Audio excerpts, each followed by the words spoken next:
कई सालों तक मुझे पूरी दुनिया में नंबर 1 माना जाता था, लेकिन फिर पूरे 1 दशक तक मैं पहाड़ों की गहराइयों में एक शांत और सिंपल जिंदगी जीता रहा। दिन पर दिन वही पुराना रूटीन, बस फूलों की देखभाल करना, सब्जियां उगाना और साइलेंस में अपनी कल्टीवेशन करना। मेरे इस फेज के दौरान कल्टीवेशन की दुनिया में न जाने कितने पावरफुल एक्सपर्ट्स और स्पेल मास्टर्स आए और चले गए, और मेरे बारे में अफवाहें भी धीरे धीरे धुंधली हो गई। सिचुएशन ऐसी हो गई कि अब कोई मेरा नाम तक नहीं लेता था। और फिर एक दिन सब कुछ बदल गया। एक अनाड़ी सी लड़की अचानक मेरे बैरियर को तोड़कर अंदर घुस आई और उसने मेरे सब्जियों के खेत को तहस नहस कर दिया। वो बेचारी रोते बिलखते हुए बार बार माफी मांग रही थी और उस मैस को ठीक करने की कोशिश कर रही थी। उसने रोते हुए कहा, बड़ी मुश्किल से मेरा सिलेक्शन स्वांतियन सेक्ट में हुआ था, लेकिन वहाँ कोई भी मुझे अपना डिसाइपल बनाने को तैयार नहीं है। सब मुझे बेवकूफ़ समझते हैं और सिखाना नहीं चाहते, जबकि इयोन फैमिली ने साफ साफ कहा था कि मेरा टैलेंट एक्स्ट्राऑर्डिनरी है।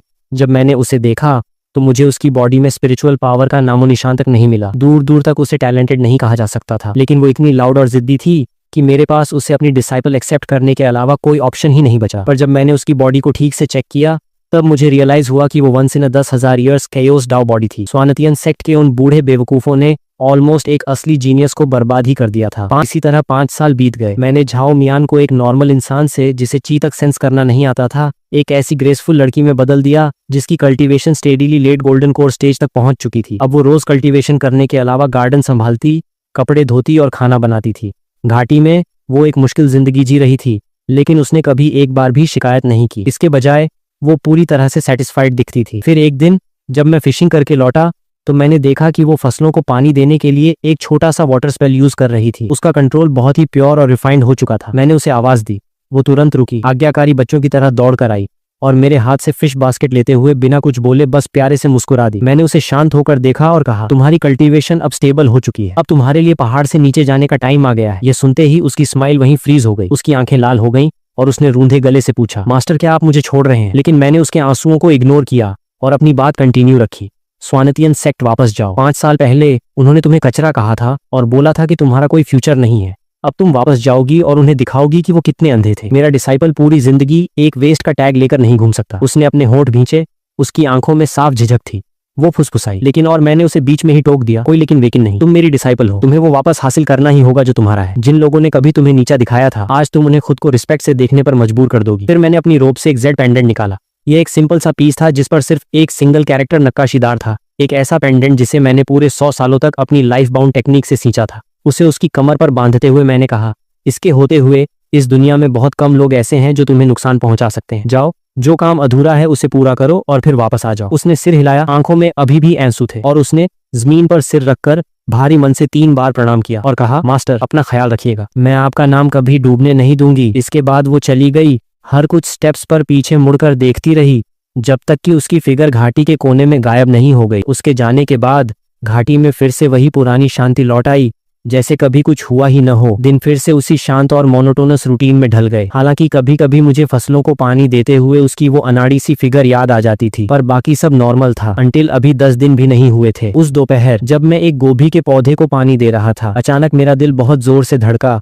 जैसे किसी ने एक इनविजिबल हथौड़े से वार किया हो। मेरे हाथ से पानी की बाल्टी एक लाउड क्लैंग के साथ नीचे गिर गई। पानी मेरे पैरों पर फैल गया। मैं तुरंत समझ गया, ये वही जेड पेंडेंट था। वो टूट चुका था।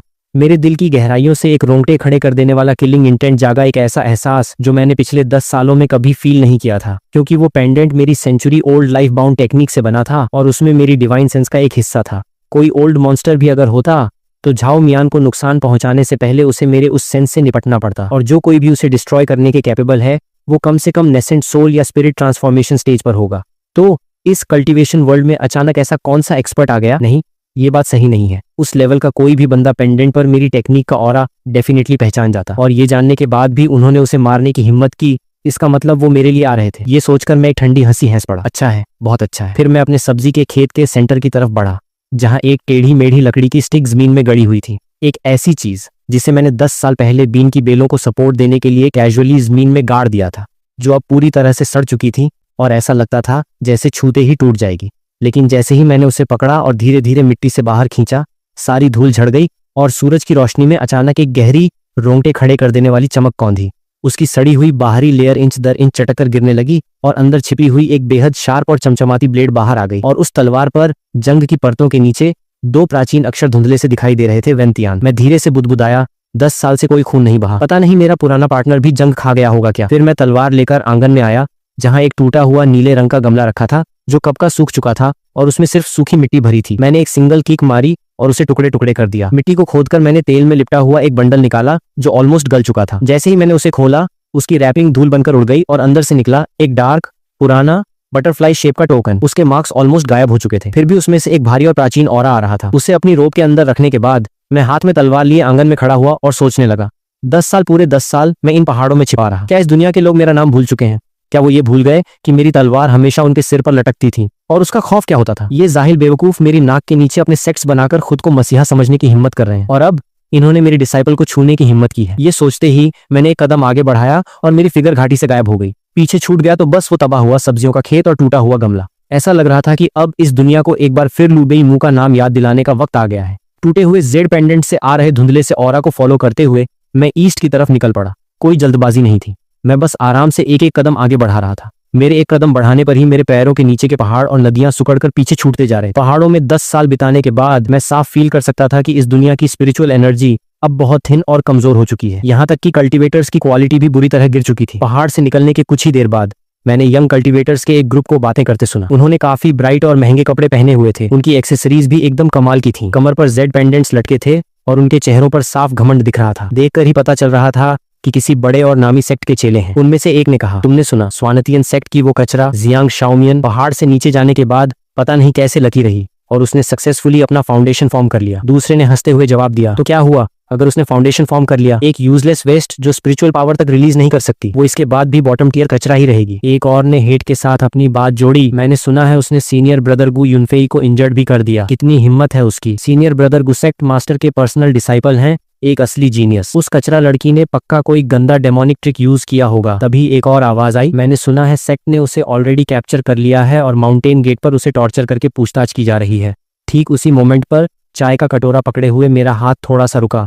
फिर मैं धीरे धीरे चलकर गया और सीधे उनकी टेबल के सामने खड़ा हो गया।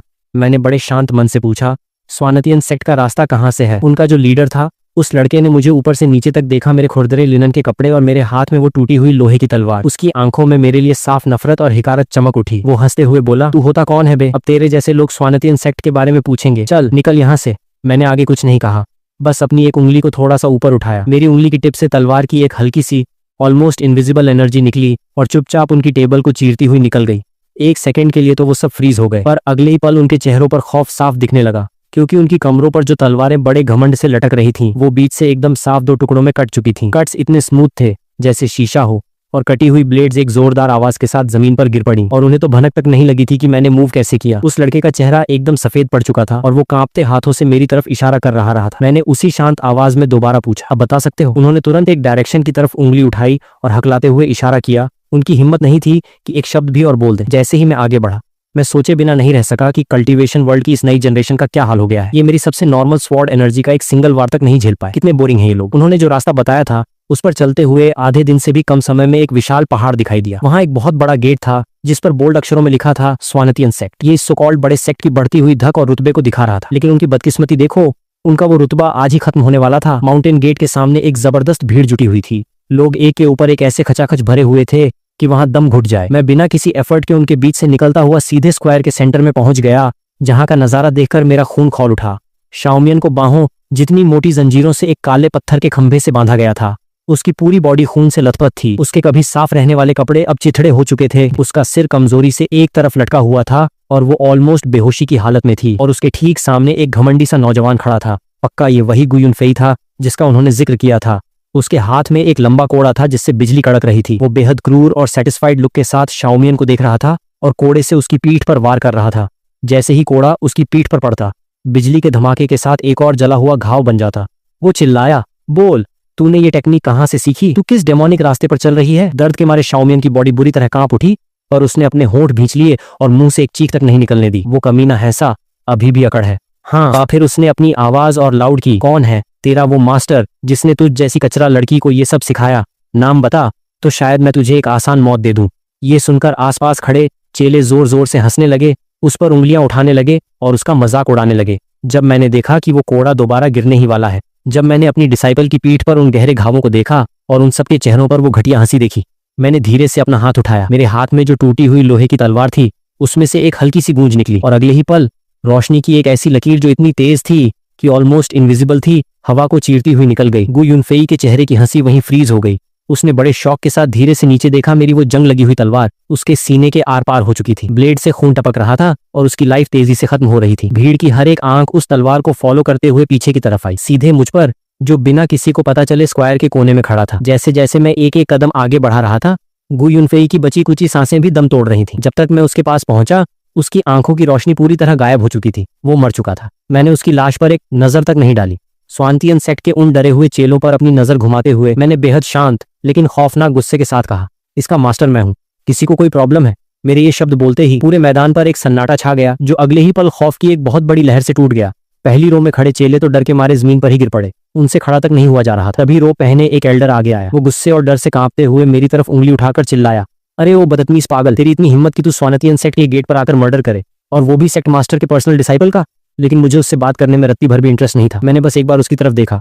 मेरी उस सिंगल लुक में वो स्वॉर्ड इंटेंट था जिसे मैंने 10 सालों से यूज नहीं किया था। उसकी आवाज वहीं की वहीं रुक गई। उसके चेहरे का गुस्सा और डर एकदम फ्रीज हो गया, क्योंकि अगले ही सेकंड उसकी स्किन के नीचे से खून की अनगिनत बारीक लाइनें फूट पड़ी। उसकी पूरी बॉडी टूटे हुए कांच की तरह मांस और खून के ढेर में बदल गई। उसकी आत्मा तक को भागने का मौका नहीं मिला। तभी भीड़ में से कोई जोर से चिल्लाया और पूरे स्क्वायर पर भगदड़ मच गई। चेले अपनी जान बचाकर सेक्ट के अंदर भागने लगे और चिल्लाने लगे, ग्रैंड फॉर्मेशन खोलो, फॉर्मेशन को एक्टिवेट करो। एक बहुत भारी गड़गड़ाहट के साथ स्वानतियन सेक्ट की मेन पीक हिलने लगी और आसमान में एक बहुत बड़ा नीले रंग का बैरियर खड़ा हो गया, जिसने पूरे माउंटेन गेट को एक उल्टे कटोरे की तरह ढक दिया। उस बैरियर के सरफेस पर प्राचीन और मैजेस्टिक ऑरा वाले रून्स तैर रहे थे। ये स्वानतियन सेक्ट की नींव थी, एक ऐसा फॉर्मेशन जिसके बारे में कहा जाता था कि ये एक स्पिरिट ट्रांसफॉर्मेशन कल्टीवेटर की पूरी ताकत को भी आराम से झेल सकता है। जब मैंने उस बैरियर के पीछे छिपे चेलों को देखा, जिनके दिल अभी भी कांप रहे थे और जिनकी आंखों में मेरे लिए नफरत और खुद के बच जाने का सुकून साफ दिख रहा था, तो मुझे ऑलमोस्ट हंसी आ गई। उन्हें सच में लग रहा था कि वो सेफ हैं। मैं हाथ में वेन तियान लिए आगे बढ़ा और उस विशाल लाइट कर्टेन के सामने जाकर रुक गया। मैंने धीरे से अपना हाथ उठाया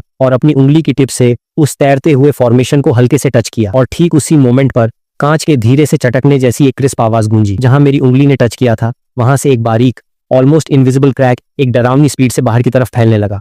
एक के बाद एक क्रैक्स मकड़ी के जाले की तरफ फैलते गए, यहाँ तक कि उन्होंने पूरे बैरियर को कवर कर लिया। स्वानतियन सेक्ट के उन चेलों के चेहरों के एक्सप्रेशन सुकून से सीधे एब्सोल्यूट खौफ में बदल गए, और एक बहरे कर देने वाले धमाके के साथ वो सो कॉल्ड अमर ग्रैंड फॉर्मेशन रोशनी के अनगिनत टुकड़ों में बिखर गया और उनकी आंखों के सामने हवा में गायब हो गया।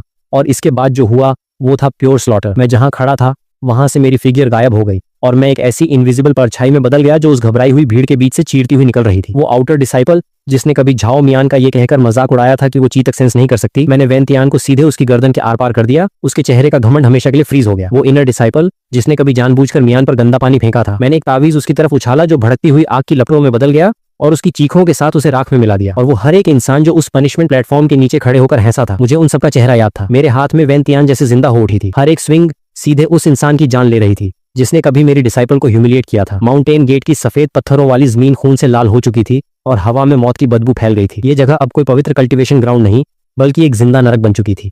उनकी वो प्राउड टेक्निक्स मेरे सामने बच्चों के खेल जैसी थी। उनके वो बेशकीमती आर्टिफैक्ट्स मेरी तलवार को छूते ही चकनाचूर हो रहे थे। हर एक दिल में एक ऐसा खौफ बैठ चुका था जो उन्होंने पहले कभी फील नहीं किया था, क्योंकि उन्हें अब रियलाइज हुआ कि उन्होंने किसी मामूली कल्टीवेटर को नहीं बल्कि मौत को दावत दी है। जैसे ही मैं उस आखिरी एल्डर को जान से मारने वाला था जिसने खुद झाओ मियान पर हाथ उठाया था, अचानक मेन पीक की गहराइयों से एक ऐसा खौफनाक ऑरा निकला जो जियांग जिंगशान के ऑरा से भी दर्जनों गुना स्ट्रांग था। उसने पूरे स्वानतियन सेक्ट को हिलाकर रख दिया। एक गुस्से से भरी कड़कती हुई आवाज मेरे कानों में गूंजी। पीक से रोशनी की एक लकीर निकली और सीधे स्क्वायर के सेंटर में आकर रुकी। वहां एक आदमी खड़ा था जिसने सोने की कढ़ाई वाली डार्क सेक्ट मास्टर की रोब पहनी थी और सिर पर एक क्राउन था। उसका लुक बेहद कोल्ड और इम्पोजिंग था। उसकी स्पिरिचुअल पावर पागलों की तरह उबल रही थी। साफ था कि वो एक late stage spirit transformation cultivator था। जैसे ही वो लैंड हुआ, उसकी नजरें जमीन पर बिखरी लाशों और खून की नदियों पर पड़ी। उसका चेहरा पल भर में एक बेकाबू किलिंग इंटेंट से विकृत हो गया और उसकी आंखें तलवारों की तरह मुझ पर टिक गईं। वो दहाड़ा, क्या तूने ही मेरे डिसाइपल को मारा है? पर मैंने कोई जवाब नहीं दिया। मैंने बस खून से टपकती हुई वेंतियान को पकड़ा और बड़े आराम से हल्के इंटरेस्ट के साथ उसे देखने लगा। मेरे इस साइलेंस ने उसे और ज्यादा पागल कर दिया और वो गुस्से में हंसा। अच्छा है, बहुत अच्छा है। जब से मैंने 300 साल पहले इस स्वानतियन सेक्ट की शुरुआत की है, तब से लेकर आज तक तू पहला ऐसा इंसान है जिसने यहाँ इतनी औकात दिखाने की हिम्मत की है। आज मैं तेरी आत्मा के टुकड़े टुकड़े कर दूंगा और ये पक्का करूंगा कि तुझे कभी दूसरा जन्म न मिले। जैसे ही उसकी आवाज रुकी, एक तेज झंझनाहट के साथ उसके पीछे एक हरी लंबी तलवार अपीयर हुई। उसका ऑरा बादलों को चीरता हुआ हवाओं को झकझोर रहा था, यहाँ तक कि आसमान का रंग भी बदलने लगा। बचे हुए चेले एक्साइटमेंट में चिल्ला उठे, ये सेक्ट मास्टर का पर्सनल वेपन है, किंग शुआन स्वॉर्ड। सेक्ट मास्टर ने मूव कर दिया है, अब ये पागल पक्का मरेगा। उनकी आंखों में उम्मीद की एक नई किरण जाग उठी। सेक्ट मास्टर ने हैंड सील्स बनाए, कुछ मंत्र पढ़े और वो किंग शुआन स्वॉर्ड इतनी जोर से चमकी कि वो दर्जनों मीटर लंबी एक विशाल ब्लेड में बदल गई। वो पूरी ताकत से मेरी तरफ नीचे की ओर आई, आसपास की स्पिरिचुअल एनर्जी को अपने अंदर समेटते हुए। वो इतनी पावरफुल थी कि पहाड़ों और नदियों को दो टुकड़ों में फाड़ दे। और फिर भी मैं बस वहां शांत खड़ा रहा, यहाँ तक कि मुझे थोड़ी हंसी भी आ रही थी, क्योंकि उस तलवार की तकनीक का स्टार्टिंग स्टैंस, स्पिरिचुअल एनर्जी को सर्कुलेट करने का तरीका और उस स्वॉर्ड टेक्निक के अंदर छिपा वो अधूरा दाव, ये सब मेरे लिए बहुत ज्यादा जाना पहचाना था। भले ही उसने बड़े अनाड़ी तरीके से इसे बदलकर कुछ अजीब सा बना दिया था, पर ये असल में मेरी ही पुरानी टेक्निक थी। मैंने उसे देखते ही तुरंत पहचान लिया, क्योंकि ये कुछ और नहीं बल्कि सैकड़ों साल पहले मेरी ही बनाई हुई एक रफ ड्राफ्ट तकनीक थी, जिसे मैं स्वॉर्ड टेक्निक्स के साथ एक्सपेरिमेंट करते हुए कैजुअली कागज पर घसीट दिया करता था। पता नहीं कैसे वो कबाड़ के पन्ने आगे पास होते गए और इस बेवकूफ ने उसे अपने सेट का सुप्रीम स्क्रिप्चर मान लिया। मैंने अपना सिर उठाया और गुस्से से लाल उसके चेहरे को ध्यान से देखा। मेरी यादों की गहराइयों से उसका एक बहुत पुराना, सीधा और हम्बल वर्जन इस आदमी के चेहरे से ओवरलैप होने लगा। और तब जाकर मुझे रियलाइज हुआ कि अरे, ये तो वही है, वही एवरेज सा जूनियर जो कभी मेरी आंखों में महत्वाकांक्षा की आग लिए मेरे पीछे पीछे सीनियर ब्रदर लू चिल्लाते हुए घूमता था। और आज मेरे फेंके हुए कुछ रद्दी के टुकड़ों के दम पर ये भाई साहब एक सेक्ट मास्टर बन बैठे हैं। कितनी बड़ी विडंबना है। जैसे ही उसका वो वार, जो एक पूरे पहाड़ को दो टुकड़ों में फाड़ सकता था, मेरी तरफ नीचे आया, मैं फाइनली हिला। लेकिन मैंने अपनी तलवार नहीं निकाली और न ही खुद को डिफेंड करने के लिए किसी स्पिरिचुअल एनर्जी का यूज किया। मैंने बस सिंपली अपनी दो उंगलियां उठाई और उस विशाल ब्लेड को उनके बीच में आराम से दबोच लिया। उसी पल एक खौफनाक स्वॉर्ड एनर्जी का ब्लास्ट हुआ, जिसने हमारे आसपास की हर चीज को तहस नहस कर दिया। लेकिन वो ब्लास्ट मुझे 1 इंच भी नहीं हिला पाया। उसके चेहरे का वो गुस्सा और वो जीत की खुशी वहीं की वहीं फ्रीज हो गई और उसकी जगह आ गया एक गहरा कंफ्यूजन और डर। वो हकलाते हुए बुदबुदाया, ये इम्पॉसिबल है। वो पागलों की तरह अपनी और ज्यादा स्पिरिचुअल पावर उस किंग शुआन स्वॉर्ड में झोंकने लगा, ताकि वो उसे थोड़ा सा ही सही पर आगे बढ़ा सके। मैंने उसकी इस फालतू की जद्दोजहद को देखा और बड़े शांत मन से कहा, तुम्हें ऐसी घटिया और कमजोर ट्रिक किसने सिखाई? मेरे इन शब्दों ने उसके बचे कुचे हौसले की भी धज्जियां उड़ा दी। उसका चेहरा गुस्से से तमतमा उठा। वो दहाड़ा और उसने अपनी पूरी की पूरी ताकत उस तलवार में झोंक दी। ब्लेड बहुत जोर से कांपने लगी और मेरी उंगलियों की पकड़ से छूटने के लिए मानो दर्द से चीखने लगी। टूट जा साले, वो अपनी पूरी जान लगाकर चिल्लाया और उसकी वो हरी लाइट इतनी तेज थी कि आंखें चौंधिया जाएं। लेकिन एक जुगनू कभी सूरज से ज्यादा नहीं चमक सकता। वहां खड़े हर एक इंसान की फटी आंखों के सामने वो किंग शुआन स्वॉर्ड, जिसे स्वानतियन सेक्ट में एक दिव्य हथियार माना जाता था, अपनी टिप से चटकने लगी और देखते ही देखते टुकड़े टुकड़े होकर जमीन पर ढह गई। जैसे ही उसका वो पर्सनल वेपन तबाह हुआ, उसकी आत्मा को एक जबरदस्त झटका लगा और उसने ऑन द स्पॉट मुंह भरकर खून की उल्टी कर दी। उसने खून थूका और उसकी पूरी बॉडी मानो पल भर में दशकों बूढ़ी हो गई। उसका ऑरा ऑलमोस्ट खत्म हो चुका था। वो लड़खड़ाते हुए पीछे हटा और कांपती हुई उंगली से मेरी तरफ इशारा करते हुए बोला। उसकी आंखों में सिर्फ और सिर्फ प्योर डर था। तो तुम आखिर हो कौन? लेकिन मेरे पास उससे और फालतू की बातें करने का कोई टाइम नहीं था। मैंने अपनी उंगलियां पीछे खींची और धीरे धीरे उसकी तरफ बढ़ने लगा। मेरे कदम एकदम हल्के और बिना किसी जल्दबाजी के थे, लेकिन मेरा हर एक कदम वहां खड़े हर इंसान के दिल पर एक भारी हथौड़े की तरह पड़ रहा था। उस इनविजिबल प्रेशर के आगे बचे हुए चेले और एल्डर्स बार बार पीछे हटने को मजबूर हो रहे थे। कुछ की तो टांगे इतनी कांपी कि वो जमीन पर ही ढेर हो गए। वहीं वो सेक्ट मास्टर भागने की कोशिश कर रहा था, लेकिन मेरी प्रेजेंस ने उसे पहले ही लॉक कर दिया था। उसकी बॉडी पत्थर की तरह सख्त हो चुकी थी। वो अपनी एक उंगली तक नहीं हिला पा रहा था। अब वो बस बेबसी से मुझे अपने पास आते हुए देख सकता था कि कैसे मैंने अपना हाथ उठाया। उसकी आंखों में एक आखिरी डेस्पिरेशन चमकी, जैसे वो मुझसे बदला लेने के लिए अपनी आत्मा को ही ब्लास्ट करना चाहता हो। पर मैंने बड़े आराम से कहा, मेरे सामने तुम्हारे पास खुद को ब्लास्ट करने की औकात भी नहीं है। और मेरी हथेली ने हल्के से उसके निचले पेट को टच किया, बस एक जेंटल टच, और मैंने हाथ पीछे खींच लिया। लेकिन उसकी पूरी बॉडी ऐसे तड़प उठी जैसे उस पर बिजली गिर गई हो। और जैसे ही उसने नीचे अपने दांतियन की तरफ देखा, उसका एक्सप्रेशन कंफ्यूजन से सीधे एक अंतहीन मायूसी में बदल गया, क्योंकि जो स्पिरिचुअल पावर उसने सैकड़ों सालों की मेहनत से कल्टीवेट की थी, वो एक टूटे हुए बांध के पानी की तरह बेकाबू होकर बहने लगी थी। उसकी नसों और मेरिडियंस से निकलकर वापस ब्रह्मांड में मिल रही थी। उसका वो कभी सॉलिड रहने वाला दांतियन एक पंचर हुए गुब्बारे की तरह सिकुड़ गया, जिसमें अब एनर्जी का एक कतरा भी नहीं रुक सकता था। और उसकी कल्टीवेशन की रैंक एक विजिबल स्पीड से नीचे गिरने लगी। स्पिरिट ट्रांसफॉर्मेशन से नेसेंट सोल, फिर गोल्डन कोर, और देखते ही देखते वो एक आम इंसान बन गया जो कभी कल्टीवेशन कर ही नहीं सकता। वो रूंधे गले से पागलों की तरह चीखा, मेरी कल्टीवेशन। वो जमीन पर एक मरती हुई मछली की तरह गिर पड़ा, तड़पने लगा और सांसों के लिए हाँफने लगा। उसकी खून से लाल आंखें मुझ पर टिकी हुई थीं, जैसे वो मेरी टेक्निक्स में, मेरे इस डोमिनेटिंग और कुचल देने वाले स्टाइल में कुछ जाना पहचाना ढूंढने की कोशिश कर रही हूँ। और धीरे धीरे उसकी यादों के सबसे गहरे कोने में दफन वो सबसे बड़ा खौफ जागने लगा। उसे सैकड़ों साल पहले का वो चेहरा याद आ गया, जिसने एक पूरे एरा को किसी भगवान या शैतान की तरह अपने कदमों में झुका कर रखा था। उसे अपनी वो टेक्निक्स याद आ गई, जिन्हें वो तिजोरी में छुपा कर रखता था, जो असल में मेरे फेंके हुए रफ ड्राफ्ट्स के अलावा कुछ नहीं थी। उसे वो खौफनाक प्रेजेंस याद आ गई जो अपनी एक सिंगल तलवार से पूरी दुनिया को कैंपा दिया करती थी। और जैसे ही उस लेजेंड की इमेज उसके सामने खड़े आदमी से ओवरलैप हुई, उसकी आंखों की पुतलियां बुरी तरह सिकुड़ गईं, उसके होंठ कांपने लगे और उसने अपनी आखिरी बची कुची जान लगाकर फुसफुसाया, तुम लू बेई मुंह हो।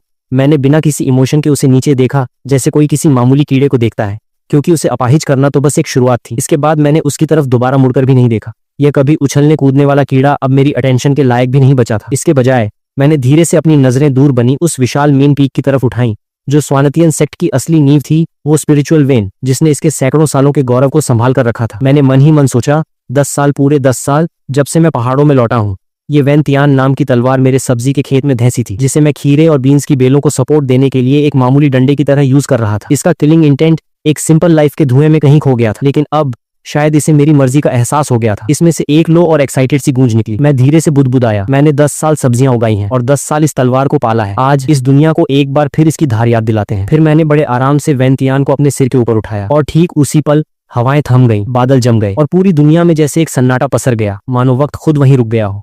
सारे साउंड और कलर्स गायब हो गए और आसमान और जमीन के बीच सिर्फ एक चीज बची, वो खौफनाक स्वॉर्ड इंटेंट जो मेरे और मेरी ब्लेड के अंदर से ब्लास्ट हो रहा था। ये कोई चमकती हुई स्पिरिचुअल लाइट नहीं थी और न ही कोई तबाह कर देने वाली डेमोनिक एनर्जी थी। यह एक प्योर एब्सोल्यूट विल थी जो हर एक चीज को चीर देने के लिए काफी थी। स्वानतियन सेक्ट के बचे हुए चेलों ने खौफ से देखा कि जिस ग्रैंड प्रोटेक्टिव फॉर्मेशन के भरोसे वो बैठे थे, वो उस स्वॉर्ड इंटेंट के आगे धूप में बर्फ की तरह पिघल गया। और फिर मैंने तलवार नीचे चलाई। कोई कान फाड़ देने वाली आवाज नहीं हुई, इनफैक्ट कोई साउंड ही नहीं था, जैसे टाइम और स्पेस का कोई मतलब ही बचा हो। ब्लेड से एक ग्रे रंग का स्वॉर्ड ऑरा निकला जो इंसानी आंख से ओझल था। वो दिखने में धीमा था पर उसकी स्पीड सोच से भी परे थी। वो चुपचाप स्वानतियन सेक्ट की मेन पीक पर जा गिरा।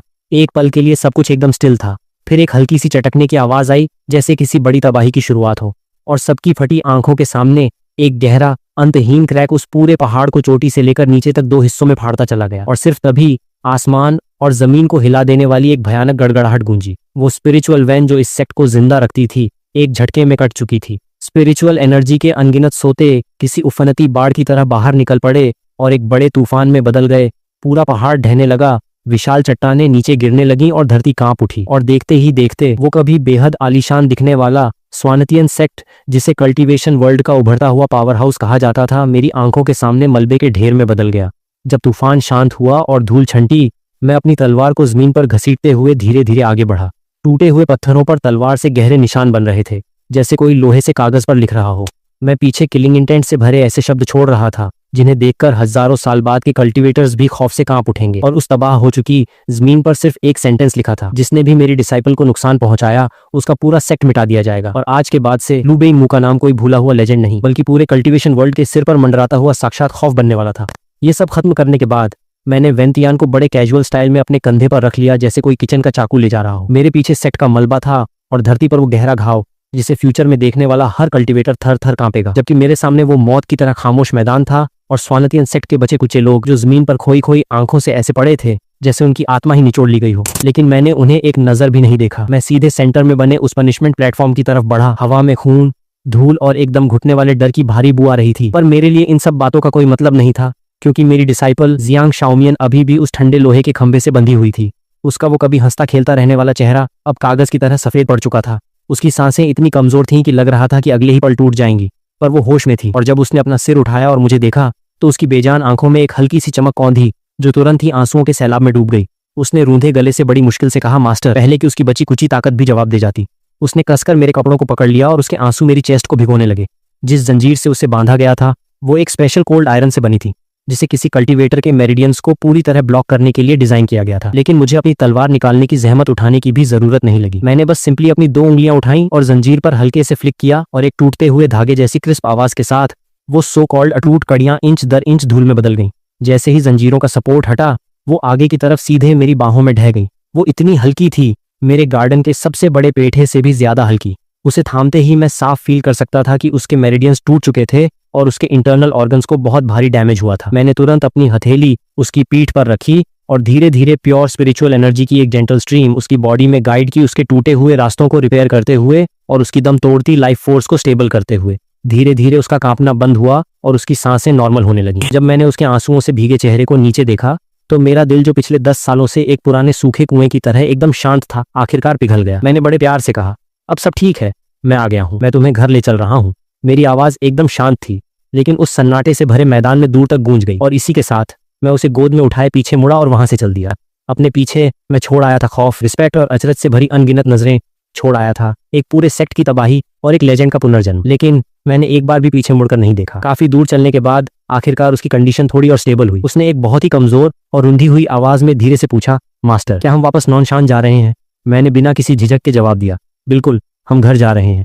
और मैं एक एक कदम आगे बढ़ाते हुए उसे वापस नॉनशान ले आया। स्वानतियन सेक्ट का वो मलबा और उस शौक से जो पूरा कल्टीवेशन वर्ल्ड हिल चुका था, अब मेरा उससे कोई लेना देना नहीं था, क्योंकि मेरी दुनिया एक बार फिर इस शांत पहाड़ और मेरी बाहों में मौजूद इस लड़की तक सिमट चुकी थी। वो छोटा सा लकड़ी का घर बिल्कुल वैसा ही था जैसा हमेशा रहता था। मेरे एब्सेंस में भी फॉर्मेशन की वजह से आंगन के पौधे एकदम हरे भरे थे। मैंने शाओमियन को बड़े आराम से उसके कमरे के बेड पर लेटा दिया, जहां थकावट और चोटों की वजह से वो तुरंत एक गहरी नींद में सो गई। उसे ठीक करने के लिए मैंने किसी फैंसी या कॉम्प्लिकेटेड दवाइयों का यूज नहीं किया। इसके बजाय मैंने पहाड़ के पीछे वाले झरने से प्योर स्पिरिचुअल एनर्जी खींचकर उसके घावों को साफ किया और उन्हें हील किया। फिर मैंने बेड के नीचे से धूल से सना हुआ एक पुराना लकड़ी का डिब्बा निकाला और उसमें से एक अजीब सी डार्क गोली निकालकर बिना सोचे समझे उसके मुंह में ठूंस दी। ये कुछ ऐसा था जिसे मैंने कभी मजाक मजाक में बनाया था और मैं इसके एग्जैक्ट इफेक्ट्स भी भूल चुका था। बस इतना याद था कि जब एनर्जी बहुत ज्यादा हो तो ये कैंडी की तरह उसे रिप्लेनिश करने का काम करती थी। इसके बाद मेरे दिन फिर से वही सब्जियां उगाने, फिशिंग करने और पानी भरने के रूटीन में लौट आए। बस अब फर्क सिर्फ इतना था कि हमेशा एक छोटी सी परछाई मेरे पीछे पीछे घूमती रहती थी, क्योंकि जब शाओमियन सोकर उठी तो वो पहले की तरह लाउड या रोतलू नहीं रह गई थी। इसके बजाय वो काफी शांत और बहुत ज्यादा मेहनती हो गई थी। वो रोज सुबह धूप निकलने से पहले उठ जाती और मेरी सिखाई हुई टेक्निक्स की बार बार प्रैक्टिस करती। जिंदगी और मौत का सामना करने के बाद उसकी कैयोस डाओ बॉडी का असली पोटेंशियल पूरी तरह जाग चुका था। उसकी स्पिरिचुअल एनर्जी अब रुकी हुई नहीं थी, बल्कि एक उफनती हुई नदी की तरह बह रही थी। उसका हर एक मूव एक ऐसे पावरफुल ऑरा के साथ आता था जो कभी कभी मुझे भी थोड़ा सरप्राइज कर देता था। उसका डाओ हार्ट अब एकदम अटूट बन चुका था, जबकि मैं आज भी उतना ही आलसी था। मैंने अपनी वैन तियान को वापस ले जाकर सब्जी के खेत में गाड़ दिया था। कभी कभी उसे फल काटने के लिए बाहर निकाल लेता या फिर पास भटकने वाले किसी जाहिल जंगली जानवर को कूट कर भगाने के लिए। और वो जो पुराने रद्दी के पन्ने मैंने जमीन से खोदे थे, उन्हें वापस बड़े कैजुअल स्टाइल में मिट्टी के नीचे दबा दिया। ऊपर से मिट्टी को अच्छे से थपथपा कर दबा दिया ताकि अगली बार जब मैं पौधों को पानी दूं तो वो बहकर बाहर ना आ जाए। और सब कुछ बिल्कुल उसी शांत और पुराने रिदम में लौट आया जैसा 10 साल पहले था। ये सुकून इतना अवास्तविक था कि कभी कभी लगता था जैसे स्वानतियन सेक्ट में हुआ वो नरसंहार कुछ और नहीं बल्कि महज एक भूला बिसरा सपना था। लेकिन कल्टीवेशन वर्ल्ड उस मंजर को भूला नहीं था। अब हालत यह थी कि कभी कभी कुछ नासमझ यंग कल्टीवेटर्स अगर मेरे बैरियर के 100 मील के दायरे में भी भटक आते तो उन्हें अचानक ऐसा लगता जैसे वो किसी इनविजिबल दीवार से टकरा गए हों और वो खौफ से कांपते हुए वहां से दुम दबाकर भाग खड़े होते। धीरे धीरे नॉनशान का ये पूरा इलाका पूरी दुनिया के लिए एक फॉरबिडन जोन बन गया। वहीं दूसरी तरफ पूरे कल्टीवेशन वर्ल्ड में मेरे बारे में अनगिनत अफवाहें फैलने लगी थीं। कुछ लोगों का कहना था कि लू बेईमू सेक्ट्स का सफाया करने के लिए वापस लौट आया है। कुछ का दावा था कि मैं डेमोनिक रास्ते पर चल पड़ा हूँ और उस दिन का वो स्लॉटर किसी प्राचीन शैतानी आर्टिफैक्ट को हासिल करने के लिए था। और कुछ तो यहाँ तक कहते थे कि मैं कब का मर चुका हूँ और उन्होंने उस दिन जो देखा था वो कोई जिंदा हुआ प्राचीन राक्षस था। लेकिन कहानियां चाहे जितनी भी बदल जाएं, उन सब का एंड हमेशा एक ही बात पर होता था, तुम इस दुनिया में किसी से भी पंगा ले लेना लेकिन गलती से भी नॉनशान के खेतों में कदम मत रख देना। और कुछ भी हो जाए उस लड़की पर कभी हाथ उठाने की भूल मत करना, वही लड़की जिसके बारे में कहा जाता है कि वो बहुत जल्दी रो पड़ती है। अगर वीडियो पसंद आई है तो एक लाइक करो और एक सब्सक्राइब करो।